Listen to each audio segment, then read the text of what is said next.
Kilala mo ba talaga ang nanay mo? Narito ang 3 bagay na hindi mo alam sa nanay mo.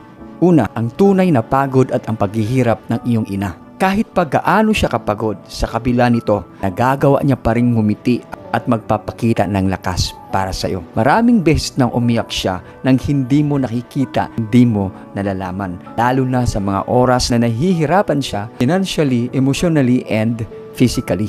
Pangalawa, mga pangarap na isinantabi niya para sa iyo. Bago ka dumating sa buhay nila, may mga pangarap din siya. May career o mga personal goals niya sa buhay na minsan isinasantabi niya ito para masabigyan ka ng oras, suporta at halaga. Pangatlo, gaano siya katakot at gaano siya nag-aalala para sa iyo. Yung nanay mo ay walang ibang iniisip kundi ang kinabukasan mo.